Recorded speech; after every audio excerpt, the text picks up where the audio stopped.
O relógio marcava exatamente 9h17 da noite, quando a minha vida pacífica mudou por completo. Um som curto, o aviso de uma nova mensagem no celular. Na tela, poucas palavras: Mãe, você ainda tem aquela receita de panqueca de mirtilo? Olhei fixamente para aquelas letras. Por um instante, o mundo ao meu redor pareceu desaparecer. Meu coração acelerou instantaneamente. Não era pânico, era puro foco. Minha filha, a minha Emily, estava correndo perigo. Um perigo real.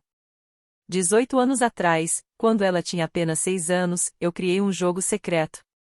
Eu disse a ela: Filha, se um dia você precisar muito de mim, mas não puder falar, me pergunte sobre panquecas de mirtilo. Com o tempo, virou uma piada interna entre nós. Mas ela nunca tinha usado. Nem uma única vez, até aquela noite. Olhei o horário. A mensagem tinha chegado há 3 minutos. Sem pensar 2 vezes, peguei as chaves. 5 minutos depois, eu já estava no carro. Quando o motor ligou, eu já não era mais a Margaret Collins, aquela avó aposentada de 58 anos, que passa o dia cuidando dos pássaros no quintal. Naquele momento, eu era apenas uma mãe indo buscar o seu bem mais precioso. E que Deus ajudasse quem ficasse no meu caminho. Durante 2 décadas, eu servi ao meu país na Marinha, em missões secretas que, até hoje, não posso comentar com ninguém. O meu ex-marido, Richard, passou quase todo o nosso casamento acreditando que eu era apenas uma funcionária comum, alguém que organizava papéis em uma sala burocrática. Eu nunca tirei essa ilusão dele. Para o Richard, eu era comum, sem graça, previsível. No final das contas, eu era dona de casa simples que ele adorava fazer piadas para os amigos. Mas existe uma grande vantagem em ser subestimada por alguém. Às vezes, essa é a única arma que você precisa para vencer. Apenas 3 horas antes daquela mensagem chegar, a minha noite de quinta-feira parecia completamente normal. Eu estava na varanda da minha casinha em Norfolk, na Virgínia, olhando o pôr do sol ao lado do meu cachorro Murphy. Até que o telefone tocou. Era Emily. A voz dela estava estranha, tensa. O meu pai está agindo de um jeito muito esquisito ultimamente, ela disse. Ele não quer que eu vá para a faculdade na Carolina do Norte. Ele quer que eu fique aqui e estude em uma faculdade local. E ele explicou o motivo? Perguntei. Ele só disse que a família deve ficar unida. Mas por trás daquelas palavras da Emily, eu ouvi outra coisa. Medo. Conversamos por mais 15 minutos antes de desligar. O Richard e eu estávamos divorciados há 10 anos. Ele não era um homem cruel, não de verdade. Ele apenas sentia a necessidade desesperada de ser o homem mais inteligente e importante do ambiente. E, com o tempo, lidar com esse ego ficou exaustivo. Quando eu ficava em silêncio durante as nossas discussões, ele confundia o meu autocontrole com fraqueza. Ele não tinha ideia de quem eu era de verdade. De volta àquela noite, às 9h17, o meu celular vibrou com a mensagem das panquecas.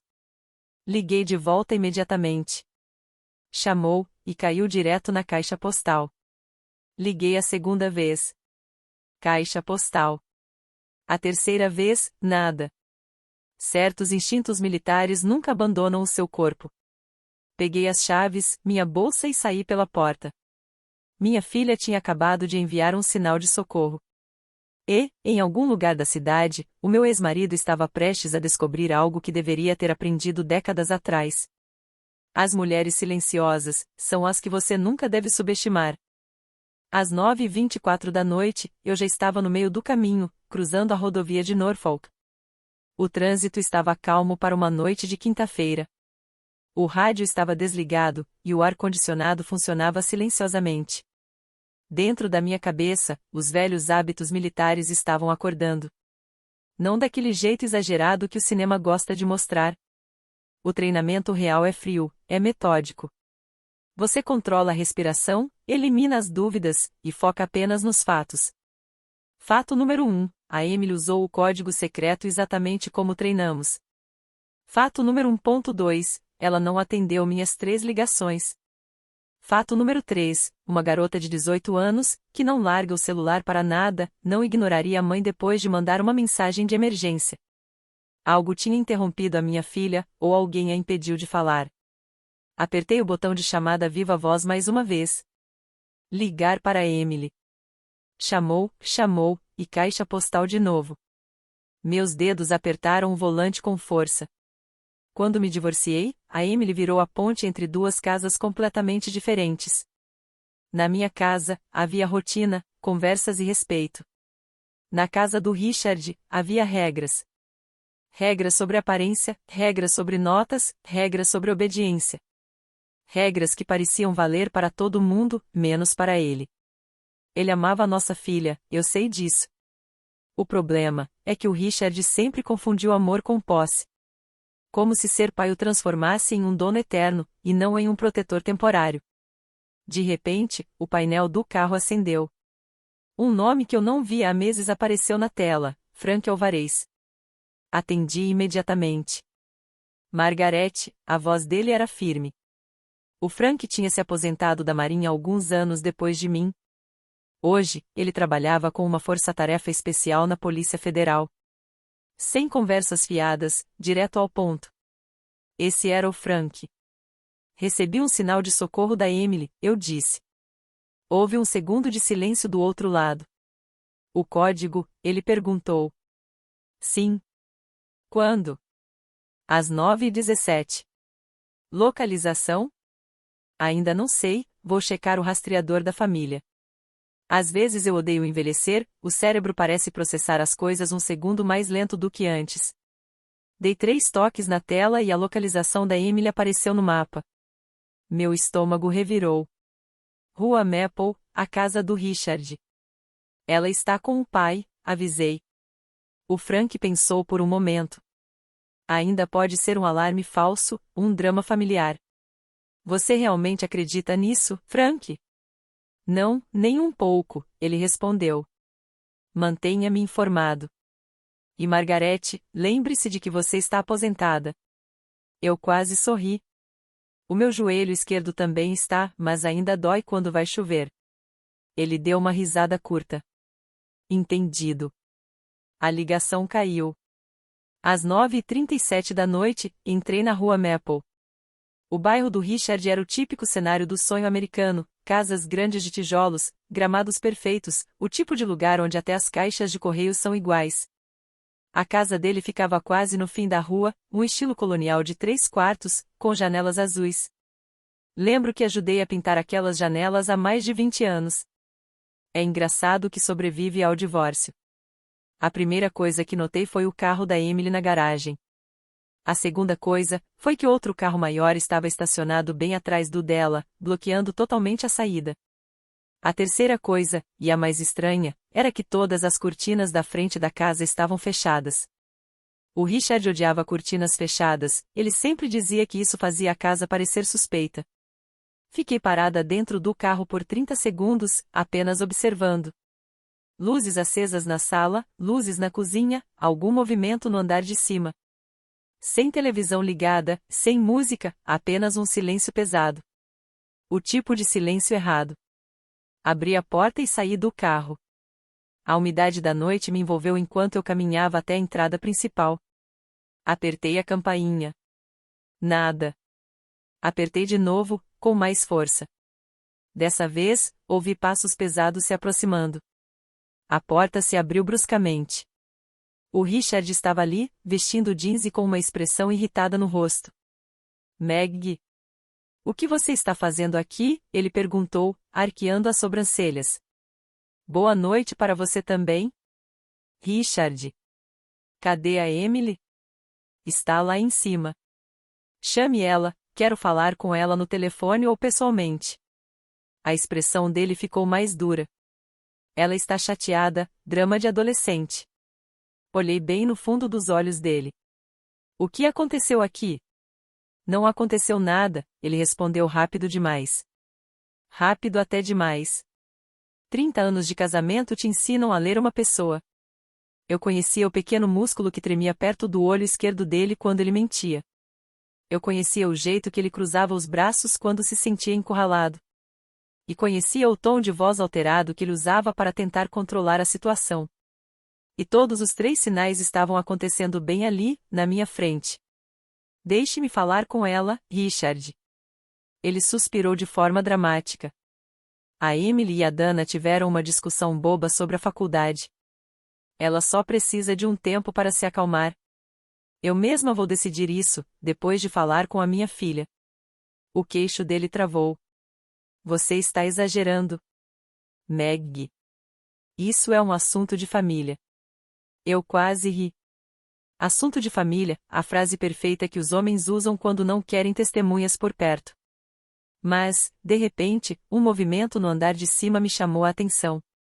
Na janela acima da garagem, o rosto da Emily apareceu por apenas um segundo. Ela puxou a cortina de lado, o suficiente para eu vê-la. Então, ela ergueu a mão, 2 dedos, a palma para dentro, e tocou o próprio ombro. Um gesto tão rápido que qualquer pessoa normal teria deixado passar. Mas eu não. Ninguém que passou anos se comunicando em silêncio, no meio de salas cheias de inimigos, perderia aquilo. Era outro sinal. Um código antigo que praticávamos quando ela era criança, e que eu dizia ser apenas um jogo. O significado daquele gesto era claro: preciso de ajuda. Ajuda imediata. A cortina se fechou de novo. O Richard percebeu que eu estava olhando para cima. Ela está muito emotiva, só isso. Ignorei o que ele disse, e puxei o celular do meu bolso. O que você está fazendo? Ele perguntou, dando um passo à frente. Estou ligando para a polícia. O rosto do Richard mudou instantaneamente quando ouviu a palavra polícia. Pelo amor de Deus, Meg. Ficou maluca? Ele gritou, tentando parecer indignado. Se ela está bem, isso vai levar apenas 10 minutos, respondi friamente. A voz dele subiu mais um tom. Ela é minha filha. Olhei bem no fundo dos olhos dele e disse, ela também é minha. A atendente da polícia atendeu a chamada. Com a voz calma, dei o endereço exato e solicitei uma verificação de bem-estar. Quando desliguei, o Richard parecia que ia explodir de raiva. A Dana apareceu logo atrás dele no corredor. Eu nem pisquei. Respondi baixinho, eu aprendi a confiar nas evidências, não nas explicações. A primeira viatura da polícia chegou exatamente 7 minutos depois. O oficial Reynolds e o oficial Patel desceram do carro e entraram na casa para averiguar. Eu o segui até a sala de estar. A Emily estava sentada no sofá. No segundo em que ela me viu, ela ficou de pé num salto. Atravessei a sala rapidamente e a envolvi em meus braços. Ela escondeu o rosto no meu ombro e chorou baixinho. Não era um choro de pirraça, era o choro do alívio puro. Eu estou aqui, sussurrei. Eu sei, ela respondeu. O oficial Reynolds esperou pacientemente antes de falar. Senhorita Collins, pode nos contar o que aconteceu? A Emily respirou fundo. A minha madrasta pegou o meu celular ontem de manhã. E depois, o meu pai escondeu as chaves do meu carro e o meu passaporte também. O silêncio que se instalou na sala foi assustador. O oficial Reynolds olhou diretamente para o Richard. O passaporte dela? O Richard mudou o peso do corpo, visivelmente desconfortável. Nós só estávamos tentando fazer ela desacelerar um pouco. Ela está cometendo um erro enorme indo para longe estudar. A Emily olhou para o pai. Não, pai. Eu estou tomando uma decisão sobre a minha própria vida. O oficial Reynolds perguntou, e por que ela não podia simplesmente sair de casa? A Emily apontou para a janela. O carro deles está atravessado na garagem, bloqueando o meu. E toda vez que eu tentava passar pela porta, o meu pai entrava na minha frente e dizia que a conversa não tinha terminado. O oficial Reynolds fechou o caderno com um estalo seco. Senhor, há quanto tempo isso está acontecendo de verdade? O Richard hesitou e confessou, 2 dias. 2 dias. Minha filha esteve presa naquela casa por 40 e ocorreu o controle disfarçado de preocupação. O Richard passou a mão pela testa, suando frio. Eu só queria proteger ela do mundo. A Emily olhou para ele, exausta. 2 dias, pai? O mundo lá fora não é o que está me assustando agora. O oficial Reynolds olhou para minha senhora Collins. O que fez a senhora acreditar que a sua filha corria perigo real hoje? Antes que eu pudesse responder, o Richard soltou uma risadinha nervosa. A Emily mandou uma mensagem idiota sobre panquecas e agora agimos como se fosse uma crise de reféns. O oficial Reynolds ignorou o deboche. você tem formação militar? Sim, respondi. Qual força? Marinha dos Estados Unidos. O Richard soltou um estalo com a língua, rindo. Trabalho administrativo, cuidando de arquivos. Olhei para ele por um segundo e respondi ao oficial: apoio operacional, designada para equipes de operações especiais. Foi exatamente nesse momento que a porta da frente se abriu. O Frank Alvarez deu um passo para dentro, com o distintivo federal bem visível no cinto. Ele me procurou com os olhos e me encontrou imediatamente. Comandante Collins, ele disse, com a voz firme. O Richard piscou várias vezes, confuso. Desculpe, o que você disse? O Frank fez um aceno respeitoso para mim. Comandante Margaret Collins, da Marinha dos Estados Unidos, aposentada. O Richard deu um passo para trás. Não, e isso está errado. Ela era apenas uma secretária. O Frank olhou para ele, sério, se ela diz que reconheceu um sinal de socorro real, eu garanto que ela está certa. O Richard desabou na sua própria poltrona. Durante 30 anos de casado, ele acreditou que sabia exatamente quem eu era. A esposa previsível, a dona de casa simples que ele usava para fazer piadas. E agora, aquela imagem sofreu uma rachadura profunda. Às vezes, o maior choque é perceber que passou décadas subestimando a pessoa ao seu lado. Comandante, o Richard finalmente conseguiu murmurar. Ele se virou para mim. Você era uma oficial? Sim, por 20 anos. O Richard finalmente explodiu. Então o que exatamente você fazia naquele lugar? Eu servia ao meu país, Richard. Essa é a única resposta que posso te dar. O Richard ficou me encarando. Pela primeira vez em 30 anos, ele não tinha uma piada pronta, não tinha absolutamente nada para dizer. Eu fui casado com você por 30 anos, e eu nunca soube de nada disso. Pensei por um segundo e respondi, você nunca perguntou. O Richard aceitava os meus silêncios porque era mais fácil ser ignorante do que ter curiosidade de verdade sobre a própria esposa. A Emily olhou para o pai. Pai, você realmente não sabia? O Richard parecia envergonhado, ela nunca falava sobre o trabalho. Dei um sorriso leve, nem você, Richard. As nossas conversas no jantar eram apenas sobre você. A minha história tinha que continuar pequena para não te incomodar. O oficial Reynolds limpou a garganta. Senhora Collins, como a sua filha é maior de idade, ela está totalmente livre para ir embora com a senhora agora mesmo. A Emily ficou de pé no mesmo instante. Sem hesitação, pura decisão. Ela olhou para o pai, eu te amo, pai, mas eu vou embora com a minha mãe. Ele apenas assentiu com a cabeça, derrotado. A Emily subiu as escadas para pegar suas coisas. Quando ela voltou com as malas e caminhamos em direção à porta da frente, o Richard fez uma última pergunta. Margaret, você realmente trabalhou com as equipes dos SALS? Parei na porta, olhei para ele uma última vez e dei apenas um sorriso leve, sem dizer uma única palavra. Saímos daquela casa, deixando o passado para trás. Se você gostou dessa história impressionante de coragem e segredos revelados, não se esqueça de deixar o seu like no vídeo. Inscreva-se no canal para não perder os próximos relatos surpreendentes e ative o sininho. E deixe o seu comentário aqui embaixo, o que você achou da atitude da Margaret. Até a próxima!